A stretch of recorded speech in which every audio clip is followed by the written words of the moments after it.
Hello friends, welcome to my YouTube channel Sujeet Kumar स्तंभ classes को। आज फिर से मैं नेक्स्ट वीडियो लेकर के आ गया। आप जानते हैं मित्रों कि 10th क्लास के सोशल साइंस का सुबह 4 बजे क्लास प्रतिदिन दिया जाता है, इसलिए आप लोग जो है क्लास करना ना भूलेंगे और अपने साथियों के बुला करके लाइए और हम लोग क्लास को स्टार्ट करते हैं। ठीक है, तो यह जो है ये इकोनॉमिक्स का क्वेश्चन है मित्रों। हमने 7 चैप्टर तक, जो कि इकोनॉमिक्स में आप जानते हैं कि 7 चैप्टर है, तो हमने 7 चैप्टर तक को जो क्वेश्चन है वो हमने करवा दिया था। जब भी बिहार बोर्ड में पूछा गया था वो क्वेश्चन करवा दिए थे। ठीक है, तो यह जो क्वेश्चन करवाई जा रही है ये भी है इकोनॉमिक्स का ही है, लेकिन यह पहला चैप्टर का है।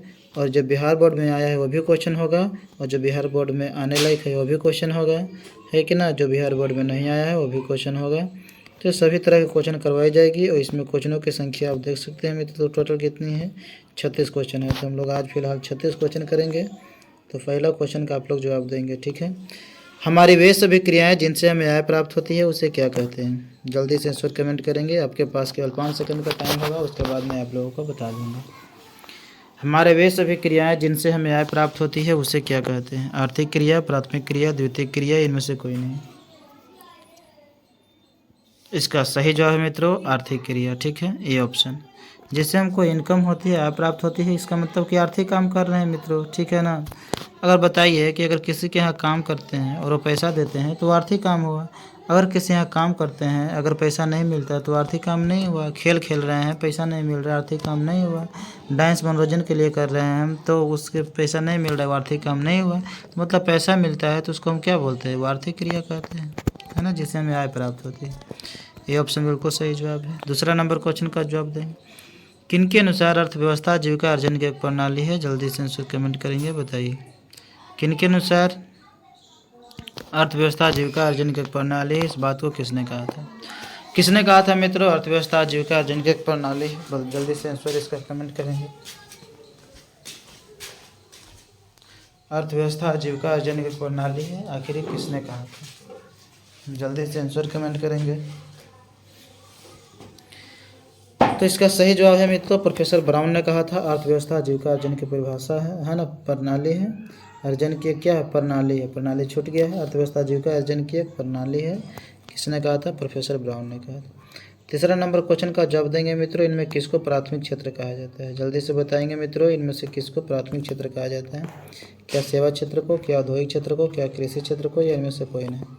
बताइए इनमें से किसको प्राथमिक क्षेत्र कहा जाता है। इसका सही जवाब है, देखिए मित्रों, यह 2014 का पटमेंटल में पूछा है, 2017 के एनुअल एग्जाम पूछा है, 2018 के एनुअल एग्जाम पूछा है, 2019 के एनुअल एग्जाम पूछा है, 2021 के एनुअल एग्जाम पूछा है, 2022 के एनुअल एग्जाम पूछा है। मतलब कि देख रहे हैं मित्रों कितनी बार ये क्वेश्चन पूछा गया है। अर्थात हम बोल सकते हैं कि ये क्वेश्चन बहुत ही इंपॉर्टेंट हो जाता है। ठीक है, तो बताइए इनमें से किसको प्राथमिक क्षेत्र कहा जाता है। जो प्राइमरी सेक्टर है वह कहा जाता है, कृषि क्षेत्र को कहा जाता है, इसलिए सी ऑप्शन बिल्कुल सही जवाब है। ठीक है ना, प्राथमिक क्षेत्र को कहा जाता है कृषि क्षेत्र को, द्वितीयक क्षेत्र कहा जाता है औद्योगिक क्षेत्र को, तृतीयक क्षेत्र कहा जाता है सेवा क्षेत्र को। तो यहाँ प्रश्न पूछा जा रहा है प्राथमिक क्षेत्र, तो प्राथमिक क्षेत्र कहा जाएगा कृषि क्षेत्र को। ठीक है, तीसरा का सी ऑप्शन ध्यान दीजिएगा, गौर कीजिए इन चीज़ों पर। चौथा नंबर क्वेश्चन का जवाब दें। पशुपालन एवं मत्स्य पालन किस क्षेत्र के अंग है। पशुपालन एवं मत्स्य पालन किस क्षेत्र के अंग है। तो आप जानते हैं मित्रों कि पशुपालन कर रहे हैं, है ना। जिस प्रकार से हम लोग कृषि करते हैं उसी प्रकार से मत्स्य पालन कर रहे हैं, उसी प्रकार से कृषि करते हैं। इसका मतलब यह हुआ कि यह प्राथमिक क्षेत्र के अंतर्गत आएगा, चूँकि हम लोग प्राथमिक क्षेत्र को ही कृषि क्षेत्र कहा जाता है, द्वितीयक क्षेत्र को औद्योगिक क्षेत्र कहा जाता है, तृतीयक क्षेत्र को सेवा क्षेत्र कहा जाता है। ठीक है ना मित्रों। तो अगला आप ध्यान दीजिएगा मित्रों, अगला क्वेश्चन क्या कहा जा रहा है। 5वां नंबर क्वेश्चन, निर्माण कार्य निम्नलिखित में से किसका उदाहरण है। जल्दी से इसमें कमेंट कीजिएगा, नहीं तो हम आंसर तुरंत दे देंगे। निर्माण कार्य निम्नलिखित में से किसका उदाहरण है। क्या प्राथमिक क्षेत्र होगा, क्या द्वितीयक क्षेत्र होगा, या तृतीयक क्षेत्र होगा, या सेवा क्षेत्र होगा। आपको तो एक बात पता है ना मित्रों कि तृतीयक क्षेत्र को ही सेवा क्षेत्र कहा जाता है। मतलब 2 जगह दिया है तो इसका मतलब दोनों तो कभी नहीं हो सकती है। निर्माण कार्य कहा जा रहा है, तो निर्माण कहाँ पे होती है मित्रों, कंपनी में होती है। कंपनी मतलब कि औद्योगिक धंधा, औद्योगिक धंधा मतलब द्वितीयक क्षेत्र। बी ऑप्शन बिल्कुल सही जवाब है मित्रों, द्वितीयक क्षेत्र को हम औद्योगिक क्षेत्र कहा जाता है, तो बी ऑप्शन बिल्कुल सही जवाब है। 6ठा नंबर क्वेश्चन की ओर हम लोग चलते हैं। बताइए आर्थिक विकास का तीसरा क्षेत्र क्या है। कृषि क्षेत्र है, विज्ञान क्षेत्र है, शिक्षा क्षेत्र है, सेवा क्षेत्र है। बताइए आर्थिक विकास का जो तीसरा क्षेत्र है वो क्या है। अभी हमने तुरंत बताया मित्रों कि प्राथमिक क्षेत्र को कृषि क्षेत्र कहा जाता है, द्वितीयक क्षेत्र को औद्योगिक क्षेत्र कहा जाता है, तृतीय क्षेत्र को सेवा क्षेत्र कहा जाता है। तो पूछ रहा है कि तीसरा क्षेत्र का क्या है, तो सेवा क्षेत्र है। डी ऑप्शन बिल्कुल सही जवाब। अगला बताएंगे मित्रों 7वां नंबर क्वेश्चन, अमेरिका में किस प्रकार का अर्थव्यवस्था है? क्या पूंजीवादी अर्थव्यवस्था है, क्या समाजवादी अर्थव्यवस्था है, या मिश्रित अर्थव्यवस्था है, इनमें से सभी? तो अमेरिका में किस प्रकार की अर्थव्यवस्था है मित्रों? जल्दी से आंसर कमेंट करेंगे। अमेरिका में किस प्रकार की अर्थव्यवस्था है? तो अमेरिका में है मित्रों पूंजीवादी अर्थव्यवस्था है, ए ऑप्शन बिल्कुल सही जवाब है। भारत में क्या है? मिश्रित अर्थव्यवस्था है। ठीक है, इस बात को आप ध्यान दीजिएगा। भारत में कैसा है?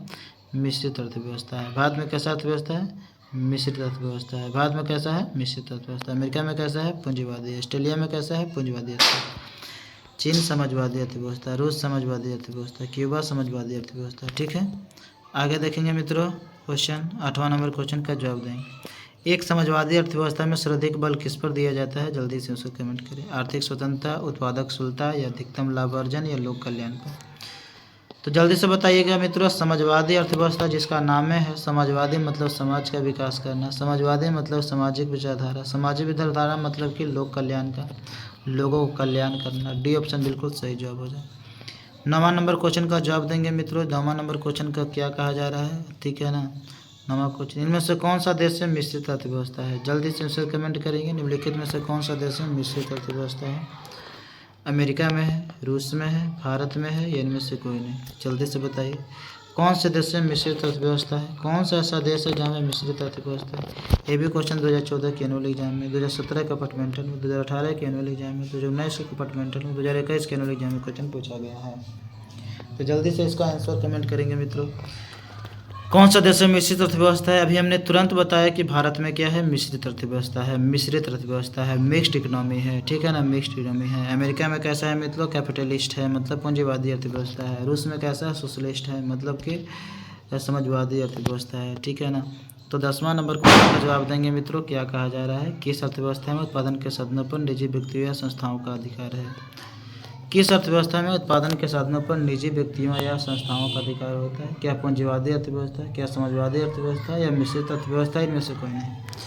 तो किस अर्थव्यवस्था में उत्पादन के साधनों पर निजी व्यक्तियों या फिर संस्थाओं का अधिकार होता है? तो निजी कहने का मतलब पूंजीवादी अर्थव्यवस्था है, अगर सरकार कहने का मतलब समाजवादी अर्थव्यवस्था, अगर दोनों कहने का मतलब मिश्रित अर्थव्यवस्था। भारत में कैसा है? मिश्रित अर्थव्यवस्था। अमेरिका में कैसा है? पूंजीवादी है। रूस में कैसा है? समाजवादी है। अगला देखिए 11वां नंबर क्वेश्चन का जवाब देंगे। समाज के सभी वर्गों के जीवन स्तर का सुधार होना या विकास होना क्या कहलाता है? समाज के सभी वर्गों के जीवन स्तर का सुधार होना या विकास होना क्या कहलाता है? समाज के सभी वर्गों को पूछा जा रहा है कि जीवन स्तर का सुधार होना, जीवन स्तर ऊंचा हो जाना, समावेशी विकास कहलाता है। उसको क्या कहते हैं मित्रों? समावेशी विकास कहते हैं, है ना, सबका विकास हो, सबका विकास।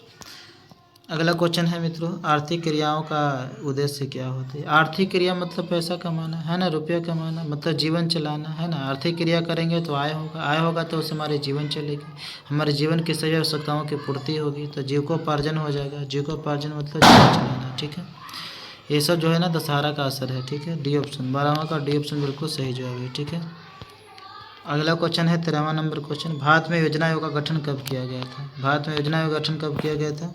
तो योजना का जो गठन किया गया था मित्रों वो 15 मार्च 1950 ईस्वी को किया गया था। ये ऑप्शन बिल्कुल सही जवाब है। ठीक है, भारत में योजना आयोग का गठन कब किया गया था? 15 मार्च 1950 ईस्वी को। ठीक है ना, 15 मार्च 1950 ईस्वी को किया गया था। ये भी क्वेश्चन देखिए कितनी बार आई आपके सामने, ये सब टाइपिंग की हुई।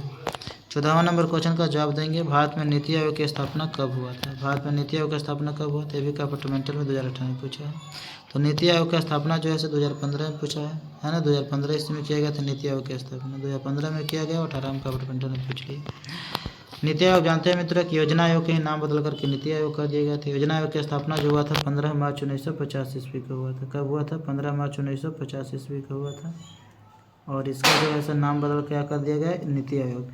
1 जनवरी 2015 ईस्वी को कब हुआ था नीति आयोग? 1 जनवरी 2015 ईस्वी को क्या कर दिया गया? नीति आयोग कर दिया गया था। ठीक है, सी ऑप्शन। ठीक है, नीति आयोग कर दिया गया। ठीक है, national information transforming in India नीति का परिणाम होता है। 15वां नंबर क्वेश्चन, योजना आयोग के सदस्यों की संख्या कितनी है? आंसर जल्दी से कमेंट करें, है ना। सदस्यों की संख्या लगभग ना 8 होनी चाहिए, है ना, लगभग 8 होती है। अगला क्वेश्चन के लिए बढ़ते हैं 16वां नंबर क्वेश्चन, इनमें से कौन योजना जो है आयोग के पद अध्यक्ष होते हैं? योजना आयोग के पदाध्यक्ष पूछेगा या फिर जो बदल गई है नीति आयोग में, तो नीति आयोग के पदाध्यक्ष पूछेंगे तो सेम वही होती है। और योजना आयोग के पदाध्यक्ष कौन होता है? प्रधानमंत्री जो होते हैं। अभी प्रधानमंत्री नरेंद्र मोदी है, तो योजना आयोग के पदाध्यक्ष मतलब नीति आयोग के पदाध्यक्ष प्रधानमंत्री है। और प्रथम जो थे प्रधानमंत्री पंडित नेहरू थे, तो उसका मतलब क्या हुआ कि योजना आयोग के प्रथम अध्यक्ष कौन हो गए? पंडित नेहरू हो गए पदाध्यक्ष। ठीक है, तो अब 17वां नंबर क्वेश्चन का जवाब देंगे मित्रों। क्या है? भारत में भारतीय योजना आयोग के प्रथम अध्यक्ष कौन थे? अभी हमने तुरंत बताया। भारतीय योजना आयोग के प्रथम अध्यक्ष कौन थे? अगर आप लोग सुने होंगे, बढ़िया से गौर किए होंगे हमारी बातों पर, तो आप इसका जवाब दे देंगे। भारतीय योजना आयोग के प्रथम अध्यक्ष कौन थे? तो पंडित नेहरू थे, चूँकि प्रथम प्रधानमंत्री यही बने थे, तो फिर योजना आयोग के भी प्रथम अध्यक्ष यही होंगे, क्योंकि ये योजना आयोग के जो अध्यक्ष होता है, योजना आयोग के जो पदाध्यक्ष होता है प्रधानमंत्री होते थे, और प्रथम प्रधानमंत्री पंडित नेहरू, तो फिर प्रथम अध्यक्ष योजना आयोग के कौन होंगे? पंडित नेहरू। ठीक है ना। 18वां नंबर क्वेश्चन का जवाब देंगे। राष्ट्रीय विकास परिषद की स्थापना कब हुई थी? जल्दी से उससे कमेंट करें। राष्ट्रीय विकास परिषद की स्थापना कब हुआ था? है ना। राष्ट्रीय विकास परिषद की जो स्थापना हुआ था मित्रों, वो कब हुआ था? जल्दी से आंसर बताइए। 6 अगस्त 1952 ईस्वी को हुआ था। कब हुआ था मित्रों? 6 अगस्त 1952 में, है ना। 6 अगस्त के हुआ था, 6 अगस्त 1952 में। राष्ट्रीय विकास परिषद, जिसको बोलते हैं हम शॉर्ट में एनडीसी बोलते हैं। एनडीसी का पूरा नाम क्या होता है? नेशनल डेवलपमेंट काउंसिल होता है। नेशनल मतलब राष्ट्रीय, डेवलपमेंट मतलब विकास, और काउंसिल मतलब परिषद, एनडीसी। ठीक है ना, एनडीसी की स्थापना 6 अगस्त 1952 में हुआ था। 19वां नंबर क्वेश्चन का जल्दी से आंसर कमेंट करेंगे। जिस देश की राष्ट्रीय आय सर्वाधिक होती है वह देश क्या कहलाता है? जिस देश की राष्ट्रीय आय सर्वाधिक होती है वह देश क्या कहलाती है? विकसित कहलाती है, विकसित कहलाती है, अविकसित कहलाती है, इनमें से कोई नहीं। तो जिस देश का राष्ट्रीय आय सर्वाधिक होती है वो क्या कहलाती है? विकसित कहलाती है। क्या कहलाती है? विकसित। जिस देश की राष्ट्रीय आय सर्वाधिक होती है वो क्या कहलाती है? विकसित कहलाती है। बी ऑप्शन बिल्कुल सही है। 20वां नंबर क्वेश्चन का जवाब देंगे। आर्थिक विकास संबंधित किससे है? क्या परिमाणात्मक परिवर्तन से है, या गुणात्मक परिवर्तन से है, या ए एवं बी, इन दोनों है, इनमें से कोई नहीं। तो पहला क्वेश्चन का तो भाई बहुत सारा जो है पैकेज हमने दे दिया था, तो आप लोग जो है इसको क्वेश्चन को छोड़िएगा नहीं। सी ऑप्शन बिल्कुल सही जो है, परिमाणात्मक परिवर्तन गुणात्मक परिवर्तन होगा। ठीक है। 21वां नंबर क्वेश्चन का जवाब देंगे मित्रों। देश में 1 वर्ष की अवधि में उत्पादित सभी वस्तुओं और सेवाओं के मौद्रिक मूल्य को क्या कहा जाता है? देखिए, एक लिमिट दे दिया गया है 1 वर्ष में। ठीक है ना। क्या कहा जा रहा है? 1 वर्ष में। तो देश में 1 वर्ष की अवधि में उत्पादित सभी वस्तुओं और सेवाओं के मौद्रिक मूल्य को क्या कहा जाता है? तो 1 वर्ष में राष्ट्रीय आय कहा जाता है ना, उत्पादित मौद्रिक मूल्य का। 22वां नंबर क्वेश्चन का जवाब देंगे मित्रों। स्वतंत्रता प्राप्ति के बाद भारत का मुख्य आर्थिक उद्देश्य क्या है ना। स्वतंत्रता प्राप्ति के बाद भारत का मुख्य आर्थिक उद्देश्य क्या है? तीव्र आर्थिक विकास, रोजगार सृजन, निर्धनता उन्मूलन, या इनमें से सभी। तो स्वतंत्रता प्राप्ति के बाद भारत का मुख्य आर्थिक उद्देश्य क्या है मित्रों? तीव्र आर्थिक विकास, रोजगार सृजन, या निर्धनता उन्मूलन, या इनमें से सभी। स्वतंत्रता प्राप्ति के बाद भारत का मुख्य आर्थिक उद्देश्य क्या है मित्रों?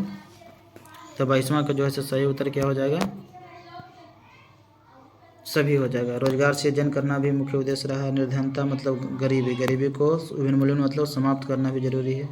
तीव्र और आर्थिक विकास भी होना बहुत जरूरी है। ठीक है। 22वां के ऑप्शन बिल्कुल सही जवाब। 23वां नंबर क्वेश्चन का जवाब देंगे। राष्ट्रीय आय में देश की कुल जनसंख्या से भाग देने पर प्राप्त भागफल क्या कहलाता है? राष्ट्रीय आय में देश की कुल जनसंख्या से भाग देने पर बताइए, जल्दी से कमेंट करें। 23 का राष्ट्रीय आय में देश की कुल जनसंख्या से भाग देने पर प्राप्त भागफल क्या कहलाता है? प्रति व्यक्ति आय कहलाता है। डी ऑप्शन बिल्कुल सही जवाब है। इसको क्या बोलते हैं? पीसीआई कहते हैं, जिसको पर कैपिटा इनकम नाम से जाना जाता है। 24वां नंबर क्वेश्चन का जवाब देंगे। अर्थव्यवस्था किस क्षेत्र से हरित क्रांति संबंधित है? तो अर्थव्यवस्था किस क्षेत्र से हरित क्रांति संबंधित है? यह जो है प्राथमिक क्षेत्र से संबंधित है। ठीक है। 24 नंबर क्वेश्चन 23 हो गया ना। प्रति व्यक्ति है। राष्ट्रीय में देश की कुल जनसंख्या से भाग देने प्राप्त भागफल क्या कहलाता है? प्रति व्यक्ति। अर्थव्यवस्था किस क्षेत्र से हरित क्रांति संबंधित है? इसका जल्दी से आंसर कमेंट करेंगे। अर्थव्यवस्था के किस क्षेत्र से हरित क्रांति संबंधित है? तो आप जानते हैं मित्रों कि हरित क्रांति जो है से हरियारे से संबंधित रहेगी। और हरियर कहाँ आएगा? प्राथमिक क्षेत्र। प्राथमिक क्षेत्र मतलब कृषि क्षेत्र, है ना। तो कृषि क्षेत्र में ना धान और गेहूं पर सबसे ज़्यादा प्रभाव, उसमें भी गेहूं पर सबसे ज़्यादा प्रभाव पड़ी थी, और ये पंजाब और हरियाणा वाला क्षेत्र में पड़ी थी। ठीक है ना। हरित क्रांति का जनक भारत में MS स्वामीनाथन को माना जाता है, और दुनिया स्तर पर डॉक्टर नॉर्मन बोरलॉग को माना जाता है। जब हमारे देश में 1966 भयानक सुखाड़ वर्ष घोषित हुई थी, उस सुखाड़ आई थी, तो उसके बाद हरित क्रांति आई थी 1968 ईस्वी में। ठीक है ना। जिसको हम बोलते हैं 1960 के दशक में आया था, मतलब 1968 ईस्वी में ओरिजिनली रूप से आई थी, है ना। अब जानते हैं कि आवश्यकता ही आविष्कार का जननी होती है, जिसकी वजह से आवश्यकता बढ़ी तो फिर आविष्कार भी हुई। भारत के किस राज्य में सर्वाधिक प्रति व्यक्ति आय है? केरल है, बिहार है, राजस्थान है, गोवा है। भारत के किस राज्य में सर्वाधिक प्रति व्यक्ति आय है? सर्वाधिक प्रति व्यक्ति आय जो है गोवा का है। सर्वाधिक प्रति व्यक्ति आय है बाबू गोवा का। भारत के किस राज्य में सबसे कम प्रति व्यक्ति आय है? क्या उत्तर प्रदेश, बिहार, केरल, राजस्थान? बताइए। तो भारत के किस राज्य में सबसे कम प्रति व्यक्ति आय है? तो बिहार में सबसे कम प्रति व्यक्ति आय है। 26 का बी ऑप्शन बिल्कुल सही जवाब है। 27 नंबर क्वेश्चन, निम्न में से कौन आर्थिक आधारभूत संरचना का घटक है? वित्त है, शिक्षा है, स्वास्थ्य है, नागरिक सेवाएं है। तो आर्थिक आधारभूत संरचना, आर्थिक मतलब रुपये पैसे मतलब वित्त, वित्त मतलब रुपये पैसे होती है, तो ये ऑप्शन बिल्कुल सही जवाब है। इस तरह से आप आंसर को टिक मारेंगे। 28 नंबर क्वेश्चन का जवाब देंगे, मानव विकास सूचकांक किसके द्वारा तैयार किया जाता है? जल्दी से आंसर कमेंट करें, मानव विकास सूचकांक किसके द्वारा तैयार होता है? आप जानते हैं मित्रों कि यूएनडीपी के द्वारा मानव विकास सूचकांक तैयार किया जाता है, एचडीआई रैंकिंग तैयार किया जाता है, और एचडीआई रैंकिंग भारत जो है 132वां स्थान पर वर्तमान में है ना। यूएनडीपी के द्वारा तैयार होता है, यूनाइटेड नेशन डेवलपमेंट प्रोग्राम, ठीक है ना, जिसकी स्थापना 1965 ईस्वी में हुई थी। संयुक्त राष्ट्र विकास कार्यक्रम, जिसके मुख्यालय न्यूयॉर्क में है, ठीक है। तो इसके द्वारा तैयार होता है मित्रों। पहला स्थान पर नॉर्वे है और 132वां स्थान पर कौन है? भारत है। देखिए आप एचडीआई रैंकिंग में कितने नीचे है ना, मानव विकास सूचकांक में। और भारत में सबसे पहला बार जो मानव विकास सूचकांक तैयार किया गया था, वो तैयार किया गया था 23 अप्रैल 2002 ईस्वी को अटल बिहारी वाजपेयी की सरकार में, एचडीआई रैंकिंग। 29वां नंबर क्वेश्चन का जवाब देंगे, मानव विकास सूचकांक में पहले स्थान पर कौन देश है? मानव विकास सूचकांक में पहले स्थान पर नॉर्वे है। डी ऑप्शन बिल्कुल सही जवाब है। अभी हमने तुरंत जस्ट बताया, इसलिए फटाफट जवाब दी। मानव विकास सूचकांक में भारत का कौन सा स्थान है? अभी हमने जो बताया, इसमें हालांकि ऑप्शन तो है ही नहीं, तो ऑप्शन नहीं है तो फिर ज़्यादा वाला कौन है इसमें? 129वां है, चूँकि 132 से नीचे और ज़्यादा वाला देखिए, तो ये तो 150 पहुँच गया, 128 से ज़्यादा, 125 से भी ज़्यादा, 128 से ज़्यादा 29, ये ऑप्शन बिल्कुल सही जो है। ये पहिल का होगा ना, इसीलिए ऐसा है। वर्तमान में 132वां है, ठीक है। बिहार के जीवन यापन का मुख्य साधन क्या हो सकता है? आप तो बता ही सकते हैं कि बिहार में जीवन यापन का क्या मुख्य साधन है? उद्योग है क्या? व्यापार है क्या? कृषि है क्या? इनमें से सभी? अरे भैया, जीवन यापन के लिए बिहार में कृषि है। बिहार में 60% खेतपन है, कृषि होती है, खेती होती है, जिसमें 80% बिहार की जनसंख्या जो है से लगी हुई है इस 60% को करने में, भूमि में करने में। बिहार के आर्थिक पिछड़ेपन का मुख्य प्रमुख कारण क्या हो सकता है? जल्दी से जवाब दें। क्या जनसंख्या में तीव्र वृद्धि, गरीबी या बेरोजगारी? इनमें से सभी। तो बिहार के आर्थिक पिछड़ेपन का जो मुख्य कारण हो सकता है, इनमें से सभी हो जाएगा। जनसंख्या में तीव्र वृद्धि भी, गरीबी भी, बेरोजगारी भी। इसकी वजह से क्या हो रही है? पिछड़ेपन हो रही है आर्थिक। जन्मा दे रहा है बहुत सारा बच्चा, तो क्या करेगा? गरीब तो रहेगा ना, बेरोजगारी बढ़ेगी ना, जनसंख्या बढ़ेगी तो संसाधन कमेगी ना। प्राथमिक क्षेत्र में कौन सी आर्थिक क्रियाएं शामिल होती है? तो प्राथमिक क्षेत्र में कौन सी आर्थिक क्रिया शामिल होती है? कृषि भी है, पशुपालन भी है, तो फिर खनन भी है, इनमें से सभी। 33 का डी ऑप्शन बिल्कुल सही जवाब है। 34वां नंबर क्वेश्चन का जवाब देंगे। समाजवादी अर्थव्यवस्था का गुण है, बताइए। निजी लाभ, मूल्य मंत्र, सामाजिक कल्याण या फिर साधनों का निजी स्वामित्व? जल्दी से आंसर टाइप करें मित्रों। समाजवादी अर्थव्यवस्था का गुण क्या है? इसका सही उत्तर हो जाएगा सी ऑप्शन, सामाजिक कल्याण। 35वां नंबर क्वेश्चन का जवाब है, ब्रंटलैंड आयोग संबंधित है। तो ब्रंटलैंड आयोग तो आपको बताया है ना, सतत विकास से संबंधित है। सी ऑप्शन बिल्कुल सही जवाब है, ठीक है। सतत विकास से ब्रंटलैंड आयोग संबंधित है। 36वां नंबर क्वेश्चन का जवाब देंगे मित्रों। प्रथम राष्ट्रीय मानव विकास रिपोर्ट किस प्रधानमंत्री के कार्यकाल में जारी की गई थी? हमने तुरंत डिटेल में बताया था मानव विकास रिपोर्ट के बारे में कि भारत में सबसे पहले बार राष्ट्रीय मानव विकास रिपोर्ट कब जारी किया गया था? 23 अप्रैल 2002 ईस्वी को जारी किया गया था। किसका सरकार में जारी किया गया था? अटल बिहारी वाजपेयी की सरकार में। प्रधानमंत्री कौन थे? अटल बिहारी वाजपेयी। सी ऑप्शन बिल्कुल सही जवाब है, ठीक है। तो इस तरह से हमने इस पहला चैप्टर से 36 क्वेश्चन किया है ना। पैकेज में तो हमने बहुत क्वेश्चन दिया, 165 क्वेश्चन दिया है, ठीक है ना, पैकेज में। तो इस तरह से, और टेस्ट लिया था शायद 50 क्वेश्चन का। तो देखिए मित्रों, आप लोगों को ना पूरी तरह से तैयार कर दी जा रही है, केवल आप लोगों को पढ़ने की ज़रूरत है, ठीक है। आप प्रतिदिन सुबह 4 बजे उठ करके भोर में क्लास करिए, और अगर कोई बाय द वे अगर छूट जाए, नींद ना टूटे तो कोई दिक्कत नहीं है, बाद में क्लास कर ले, लेकिन सुबह 4 बजे ज़रूर क्लास करें, ठीक है। आप साथ में मिलकर क्लास करेंगे तो बहुत अच्छा लगेगा, ठीक है ना। आपको भी टेंशन भी उतनी नहीं रहेगी, क्लास करनी है, और खुले दिमाग से आप पढ़ने आइए, पढ़िए, ठीक है। अच्छा वीडियो लगता है तो लाइक करें, शेयर करें एंड सब्सक्राइब कर दें अगर इस चैनल पर अगर नए हैं तो, ठीक है। Thank you for watching video.